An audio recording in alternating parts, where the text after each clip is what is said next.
Bonjour Madame la Ministre. Bonjour. Merci d'être avec nous sur Europe 1. Pour commencer, je voudrais qu'on parle de ce rendez-vous à suivre de très près. Demain, Sébastien Lecornu reçoit à Matignon plusieurs de ses ministres aux côtés des représentants des organisations agricoles. Au menu, la réponse de l'État face à la canicule qui frappe durement le monde agricole depuis plusieurs semaines. Deux possibles annonces sont attendues de ce rendez-vous. Écoutons les précisions d'Alexis de la Fontaine. Oui, le Premier ministre et la ministre de l'Agriculture, Annie Genevard, devraient annoncer une série de mesures, la plus concrète, des prêts de trésorerie débloqués dans les prochains jours pour permettre aux éleveurs de rénover ou équiper leurs bâtiments. Objectif, installer des systèmes de brumisation et de ventilation pour protéger les animaux lors des prochains pics de chaleur. Ces prêts seront garantis par BPI France. Autre annonce, dans chaque région, les services de l'État vont devoir identifier des sites capables d'accueillir en urgence l'enfouissement d'animaux morts. Le gouvernement prévoit également de faire contribuer les assureurs et demande des indemnisations pour les récoltes touchées par la chaleur. Cette réunion à Matignon devrait donc concrétiser ces différentes pistes. Et Annie Genevard l'assure, si une nouvelle canicule survient, des mesures complémentaires seront annoncées. Un signal fort attendu par la profession agricole. Ça veut dire, Madame la Ministre, qu'on attend une prochaine canicule pour annoncer de nouvelles mesures ? Disons qu'on s'y prépare, c'est indispensable. Dès le premier jour des canicules, on a mis en place une cellule de crise. On est en mode crise absolument permanent. On a des remontées de terrain heure par heure sur la situation des cultures, la situation des bâtiments d'élevage, l'accompagnement humain des agriculteurs parce qu'ils vivent une nouvelle crise absolument terrible avec des pertes de récoltes, de moindre quantité de lait, la menace du feu, l'intensité du travail qu'il leur faut faire puisqu'ils sont en pleine moisson et qu'ils sont extrêmement vigilants à le faire dans des conditions qui évitent tout risque de feu. Ils savent de toute façon que la saison ne sera pas bonne alors que leurs charges de fonctionnement ont beaucoup augmenté avec le conflit au Moyen et au Proche-Orient, avec l'augmentation des engrais, l'augmentation du gasoil. Enfin, nous vivons une période qui est vraiment très éprouvante et c'est le moment de montrer notre solidarité à l'égard de ceux qui nous nourrissent et qui travaillent dur, particulièrement dur en ce moment où ils sont dans leur champ. Mais la question que beaucoup de Français se posent, c'est tout ça n'aurait-il pas pu être anticipé ? Mais en réalité, depuis les grandes sécheresses d'il y a quelques années, le monde agricole s'est tout de même organisé pour ce faire. D'abord, il connaît les procédures, les bonnes façons de faire pour éviter les problèmes, mais il faut aller plus loin, puisque ce qui caractérise notre époque, c'est non seulement le réchauffement climatique, mais le dérèglement climatique. C'est-à-dire que les épisodes météorologiques sont plus fréquents et plus violents. Ça pose par exemple la question de l'eau. Le stockage de l'eau auquel nous voulons évidemment apporter des améliorations à travers le texte de loi que nous venons d'adopter au Sénat est aussi une réponse. C'est pas la seule réponse. Il faut aussi un travail agronomique pour que le sol retienne l'eau. Il faut des choix de culture qui soient moins gourmands en eau. Il faut que la technologie et la recherche nous aident. Elles le font avec notamment les nouvelles techniques génomiques qui produisent des plants qui sont mieux résistants. Il y a il y a toute une batterie de mesures que les agriculteurs n'ont pas attendu qu'on leur dise quoi faire pour les mettre en place, mais il faut qu'on accélère. Je vous donne un exemple. Cet été, au plus fort, le climat de l'Occitanie, c'est celui de la Jordanie. Il est clair que ça va avoir des conséquences sur le choix des cultures. Est-ce qu'on va demain cultiver la même chose ? Il y a des filières où on est très dépendant, de gros consommateurs d'huile d'olive, d'amandes, de pistaches. On est des gros consommateurs, on ne produit pas. Or, ce sont des cultures qui demandent moins d'eau. Il faut aussi qu'on explore et qu'on s'inspire aussi de ces pays où il fait très chaud, où depuis très longtemps, ils ont adapté leur système agricole à la chaleur. Je pense par exemple au Maroc. Ils ont des modes d'irrigation qui sont très économes en eau. Voilà, donc il faut déployer à 360 degrés toutes les possibilités. Et puis, dans vos annonces, vous avez évoqué l'adaptation des bâtiments d'élevage, parce qu'il y a certaines espèces animales qui supportent très très mal la chaleur, notamment la volaille. Et là, il faut pouvoir brumiser les élevages, les bâtiments d'élevage, les ventiler. D'ailleurs, vous savez, quand ils le peuvent, ils n'ont pas attendu pour le faire. Moi, je vois chez moi, dans les étables de bovins, certains ont déjà mis en place des brumisateurs. Mais là, on va intensifier le dispositif. Mais j'entends ce que vous dites. Et vous, effectivement, depuis quelques années, certains agriculteurs ont pris les devants, mais toutes ces installations, toutes ces modifications, toutes ces adaptations ont évidemment un coût. Oui. Aujourd'hui, on le sait, certains agriculteurs sont dans des situations parfois et malheureusement souvent très délicates et ils attendent beaucoup de l'État. Bien sûr. L'État, la nation, on leur doit une solidarité, puisqu'on compte sur eux pour quelque chose d'absolument fondamental qui est la nourriture qu'ils produisent. C'est d'abord les protéger de la concurrence déloyale. Vous voyez, dans le texte de loi, il y a des dispositifs pour les cantines. Les cantines, c'est une façon d'écouler leur production. Mais au-delà, il faut se préparer parce que ce ministère, il a ceci de particulier qu'on est on passe toujours d'une crise à une autre. Mais il faut aussi de temps en temps relever la tête pour pouvoir prévoir, travailler à l'avenir. Et là, nous anticipons. Le fonds hydraulique que le Premier ministre a triplé, c'est pour aider les agriculteurs à stocker l'eau. Le plan Méditerranée, c'est pour initier de nouvelles productions végétales. Voilà, il faut effectivement se mettre dans une posture de comment l'agriculture française va-t-elle s'adapter à cette nouvelle donne climatique et tous les pays de l'Union européenne font cela. Il faut aussi qu'on développe des systèmes assurantiels, des outils de résilience pour les aider. Vous voyez, moi j'ai visité des serres très technologiques qui sont autonomes en eau, qui se passent de traitement, qui ont des bons niveaux de production. Il va falloir vraiment un bouleversement assez complet. Mais ça, vous savez, les agriculteurs, c'est à la fois une activité très traditionnelle et en même temps ouverte à la modernité la plus pointue. Donc, et surtout, ils ont quelque chose de très précieux, c'est qu'ils approchent les choses très collectivement au sein de filières organisées. Et ça, c'est précieux. Madame la ministre, dans la première partie de nos grands entretiens politiques, tout à l'heure, nous étions avec Aminata Niakaté, qui est porte-parole d'Europe Écologie Les Verts. Son parti va déposer une motion de censure. Tout à l'heure, je parlais d'anticipation concernant ces fortes chaleurs, concernant la canicule qui a frappé la France. Son parti va déposer une motion de censure contre le gouvernement. Il dénonce la mauvaise gestion de la canicule par le gouvernement de Sébastien Lecornu. Que leur répondez-vous aujourd'hui ? Moi, je pense que c'est une réponse qui n'est pas à la hauteur de la difficulté que vit notre pays.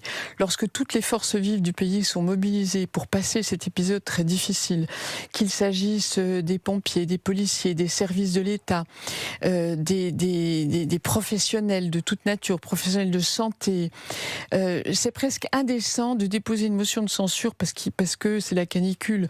Enfin, je trouve que ça n'est pas à la mesure. Qu'est-ce qui est indécent ? La réponse du gouvernement ou justement la motion de censure déposée par...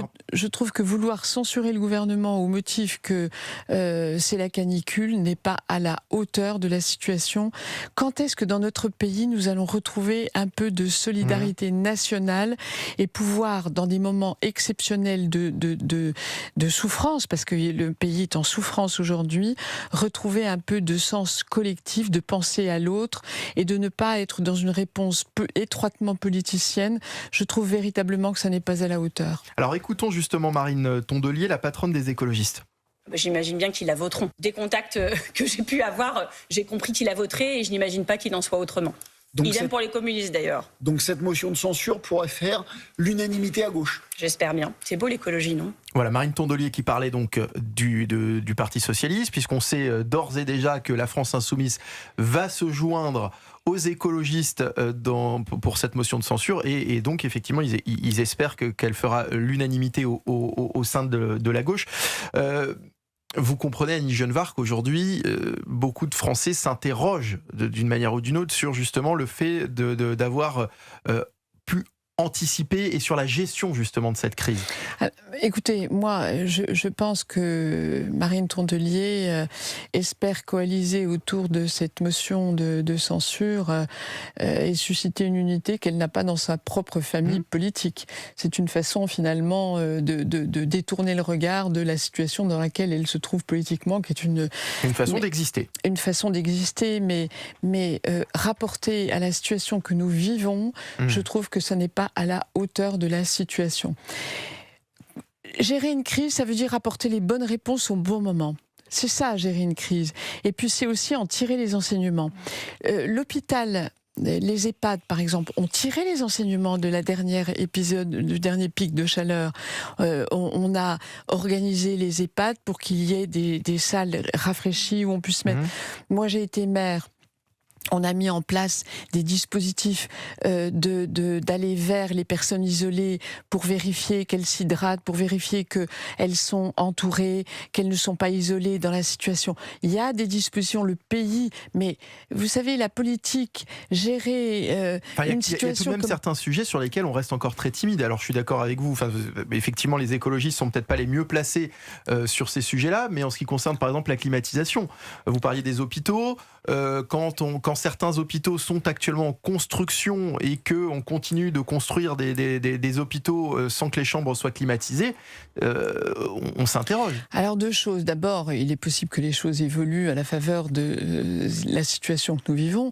Ensuite, mais la situation que nous vivons, on ne la découvre pas aujourd'hui. Ensuite, on sait construire aujourd'hui des bâtiments mieux isolés, des bâtiments passifs, ce qu'on appelle la construction passive, qui évite d'avoir des frais démesurés de chauffage l'hiver. Ouais, alors, Madame la ministre, je vous interromps parce que pour le coup, je connais le sujet. J'ai habité il y a très peu de temps dans un immeuble qui venait de sortir de terre. Effectivement, aujourd'hui, on sait construire des habitations qui sont extrêmement bien isolées, dans lesquelles on n'a pas besoin de se chauffer l'hiver. Et c'était extraordinaire. C'était effectivement très intéressant parce que l'hiver on n'avait pas besoin de chauffer. Parce que, pour quelle raison? Parce que ces bâtiments, ces nouveaux bâtiments gardent la chaleur l'hiver. Sauf que ces bâtiments gardent aussi la chaleur l'été. Alors écoutez, le principe de la maison passive, c'est normalement une isolation exceptionnelle qui permet d'éviter justement les écarts dans le froid et dans le chaud. Mais en tout état de cause, je pense que, je ne sais pas de quels hôpitaux en construction vous me parlez précisément, mais il y a celui de Nantes par exemple. Je suis bien convaincue que cette canicule va amener probablement à adapter la construction à l'évidence aux dérèglements climatiques que nous connaissons dans notre pays. En tout cas, il faut le faire assurément. De même pour les bâtiments d'élevage, il est clair qu'il faudra, ou même dans la façon de soigner les animaux, de les mettre dans des systèmes mixtes, forêt, pâturage, pour qu'ils puissent bénéficier de l'ombre des arbres. Enfin, il y a des réponses à apporter. Il faut désormais, et là vous avez raison, s'interroger systématiquement dans les aménagements que nous faisons pour que, évidemment, on puisse se préparer à ces épisodes qui, selon toute vraisemblance, peuvent ressurgir chaque année, c'est clair. Mais gérer une crise, c'est, vous voyez, vouloir une crise politique en plus de la crise canicule que nous vivons, ce n'est pas responsable, ce n'est pas à la hauteur de ce qu'on attend des responsables politiques du pays. Donc moi je dis aux uns et aux autres qui donnent des leçons et qui disent on aurait dû anticiper, tout n'est pas anticipable. Et l'anticipation, on a tiré quand même les enseignements des sécheresses et des canicules passées. Il faut continuer à y travailler. La prochaine élection présidentielle, on va en parler dans un instant, puisqu'elle fait déjà polémique. Elle fait déjà polémique déjà cette semaine, on en a parlé en ce qui concerne les dates de cette prochaine élection présidentielle. Le 18 avril pour le premier tour, le 2 mai pour le second tour. Certains à droite estiment que ces dates vont favoriser la gauche. Elles ne font pas l'unanimité. On entendra notamment Yaël Braun-Pivet, la présidente de l'Assemblée nationale, qui s'exprimait sur ce sujet. Restez bien avec nous pour la suite de cet entretien. Madame la ministre, restez Reste avec nous. Vous écoutez les grands entretiens politiques d'Europe 1 Info. 20 jours avant Donc, la fin du mandat du président. Il y avait juste une autre possibilité qui était de décaler d'une semaine en amont. Je crois l'Élysée a choisi la moins mauvaise des solutions. S'il y a une unanimité de tous les partis politiques pour considérer que ça n'est pas une bonne date et que les dates en plein milieu de toutes les vacances scolaires de tout le pays sont meilleures, dans ce cas-là, il faut écouter les partis politiques. Yaël Braun-Pivet, donc présidente de l'Assemblée nationale, interrogée sur RTL. Comment est-ce qu'elles sont choisies ces dates, Annie Genevard ? Écoutez, elles sont choisies, comme l'a dit la présidente de l'Assemblée nationale. D'abord, on a les contraintes de calendrier qui sont fixées par la Constitution. Donc les options ne sont pas non plus énormes. Bon, après, le choix, c'est d'avoir le 1er mai en dernier jour de campagne ou premier jour après l'élection. Moi, je ne sais pas vous dire si cet élément à lui seul constitue un facteur déterminant. Ça me paraît pas d'une folle évidence. Ce qui est sûr, c'est que le 1er mai est un marqueur politique. Chaque année... Oui, mais est-ce qu'il est préférable qu'il ait lieu avant le premier tour ou dès le lendemain de l'élection du président de la République ? Je ne sais pas. Ou dès le lendemain du premier tour, je ne sais pas. En tous les cas, dès le lendemain, il ne pourrait pas influencer le vote. Parce que là, écoutez, vous savez, ce qui détermine le vote, j'ai peine à penser que que l'opinion publique soit si volatile et si déterminée par le choix d'un 1er mai par rapport à tel ou tel moment de l'élection présidentielle. Je crois que les grands déterminants de cette élection ne sont pas là. Autre polémique, puisque donc ça, il y a effectivement premier débat sur les dates, autre débat maintenant sur évidemment les alliances, sur les candidatures pour cette prochaine élection, avec notamment Laurent Wauquiez, qui contre toute attente tend désormais la main à Édouard Philippe. Selon lui, il est apte à incarner l'ordre et le sérieux qui vont permettre de redresser la France. Il ajoute qu'il faut savoir se retirer, si c'est nécessaire, de la course à l'Élysée, sans mentionner directement le patron des Républicains, Bruno Retailleau, à qui finalement, d'une certaine façon, il plante un couteau dans le dos quand même. Moi, je pense qu'il est urgent pour la droite, la famille à laquelle j'appartiens et je continue d'appartenir et à laquelle je suis fidèle, de pouvoir aborder cette élection en bon ordre. Et donc, à la fois pour le patron des Républicains de pouvoir faire l'unité des siens, parce que c'est la condition, me semble-t-il, indispensable pour pouvoir peser sur l'élection. Et puis, bien prendre la mesure aussi du moment que nous allons vivre avec cette élection. La France est en très grande difficulté. Il va falloir des gens qui soient à la fois solides, déterminés, qui aient une vision pour le pays, qui prennent les rênes. Moi, ma position est la suivante. Je considère, j'appartiens aux Républicains. J'ai toujours été fidèle à ma famille politique et Dieu sait que j'en ai montré quelques exemples au moment où Éric Ciotti nous a lâchés. Je continue de penser que LR doit peser de tout son poids, la droite doit peser de tout son poids dans cette élection, soit parce qu'elle a un candidat qui émergera, soit parce qu'elle pourra peser sur le projet qui sera mis en œuvre par le futur président de la République. Mais en tout état de cause, ce sur quoi je veux insister, et je ne suis pas la seule en la matière, Gérard Larcher l'a dit, Valérie Pécresse l'a dit, Laurent Wauquiez l'a dit, il faudra que nous ayons un candidat dans l'espace politique qui est enserré par le Rassemblement national et la France insoumise. Mais le fait que Laurent Wauquiez, c'est ce qui fait finalement s'assoit sur le vote des militants en faisant une telle déclaration. Écoutez, moi je n'ai pas été dans la confidence de sa déclaration, je n'ai pas parlé avec lui, je ne veux pas parler à sa place. Ce que je vous dis, c'est que c'est le rendez-vous de la responsabilité à laquelle les Républicains sont convoqués aujourd'hui.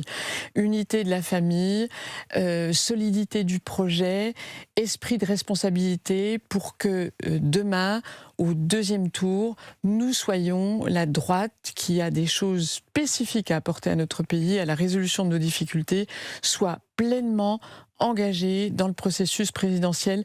C'est tout ce qui compte. Comme l'a dit Valérie Pécresse, le pays a besoin des solutions que notre famille politique, que la droite, avec son allié naturel du centre. Voilà, il se fait que on peut regarder toutes les précédentes élections. l'UMP ou LR, on a gagné avec le centre. Alors donc il faut être en capacité de conclure des alliances. Mais avant cette phase-là, il faut être capable de rassembler les siens et de pouvoir travailler ensemble à un projet qui, le moment venu, aura toute son importance dans le projet présidentiel, bien sûr. Bruno Retailleau a réagi dans la Provence. Je ne sais pas si vous avez vu les mots du patron des Républicains. Je ne souhaite pas assez de mal à Édouard Philippe pour vouloir qu'il soutienne.